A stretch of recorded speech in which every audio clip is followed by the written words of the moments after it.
উনি একটা স্কেল বের করবে, বের করে বলবে 18, 19, 19.5, এর ভিতর দিয়ে 19.5 থেকে 20 করতে গিয়ে উনি প্রায় 200 কোটি নিয়ে গেছে। এরা এই স্কেলের ফাঁকে ফাঁকে এমন ভাবে দুর্নীতি করে, আরেক ইঞ্জিনিয়ার ছাড়া ধরারই সম্ভব না যে কি দুর্নীতি করছে। আমার বেতন বা আমার সম্মানী না জানানোর মানে কি?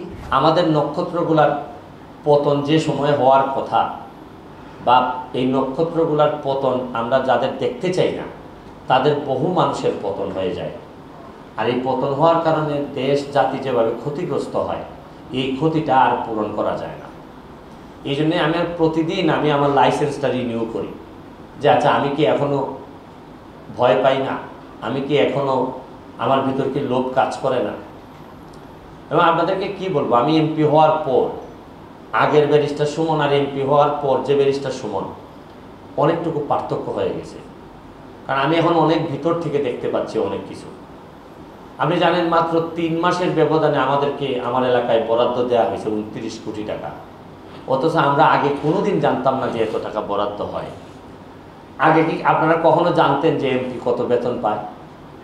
আমি সম্মানী হিসাবে 1,72,000 টাকা পেয়েছি, এটা যেটা সব এমপিরা পায়।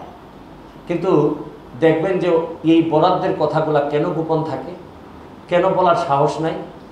মানে এমন একটা ভাব যে যেটা বরাদ্দ মানুষের জন্য আসে, এটা মানুষকে না জানানোর মানে হচ্ছে গিয়ে যে এখান থেকে 2 নম্বরই করার একটা ইচ্ছা আছে।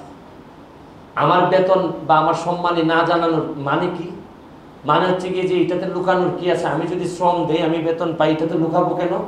এর মানে হচ্ছে গিয়ে এখানেও কোনো 2 নম্বরের একটা, হয় আপনি 2 নম্বরই করতে চান, আর নাইলে এই সিস্টেমটাকে আপনি অ্যাডপ্ট করছেন যে আপনি সব 2 নম্বরদের সাথে চলতে চান, এই জন্যই আপনি জানাইতে চান না। তা আরও একটা বিষয় কি জানেন, ইঞ্জিনিয়ার যারা, আপনারা তো ডিপ্লোমা ইঞ্জিনিয়ারের দিকে যাচ্ছেন, ইঞ্জিনিয়ারদেরকে আমি খুব ভয় পাওয়া শুরু করছি এমপি হওয়ার পর। আমি আগে বুঝতাম না।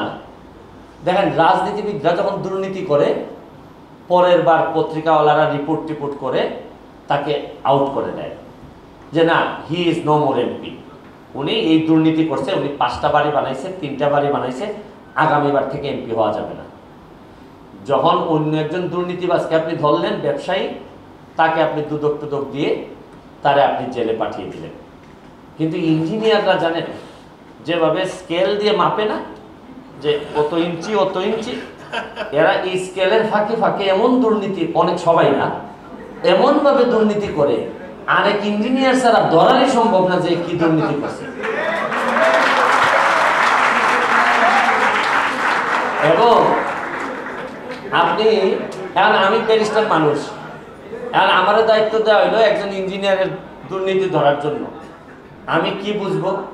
আমি যদি বলি যে আপনি এটা কেন করলেন, উনি একটা স্কেল বের করবে, বের করে বলবে 18, 19, 19.5, আমি তো এগুলো বুঝবো না।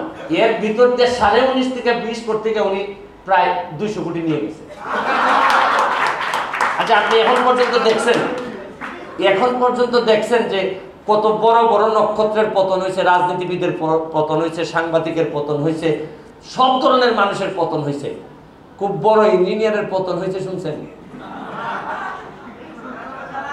অথচ এই সব ইঞ্জিনিয়ার না, আবার বলছি, নাইলে আবার আমার সব ইঞ্জিনিয়াররা দ্বারাই বলবে যে এই এমপিরা অনাস্থা দাও।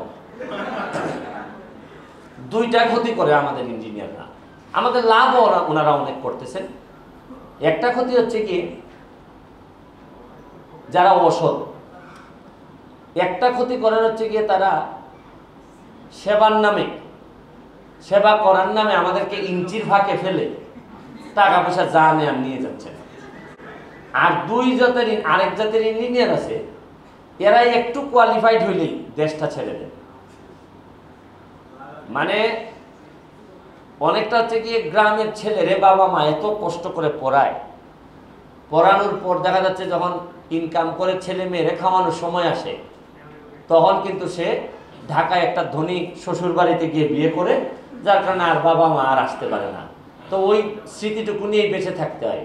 আমাদের বেশিরভাগ, আপনি জানেন যে ব্রেইন ড্রেন যেটা বলে, আমাদের বুয়েট থেকে, যেটা আমাদের একটা গর্ব করার মতো একটা প্রতিষ্ঠান, এইখান থেকে সবচেয়ে বেশি কোয়ালিফাইড লোক কেউ আর বাংলাদেশে নাই, বেশিরভাগই আপনার চলে গেছে বিদেশে। এরা এখন আমাদেরকে সার্ভিস দেয় না, দেয় হচ্ছে গিয়ে বিদেশকে সার্ভিস দেয়।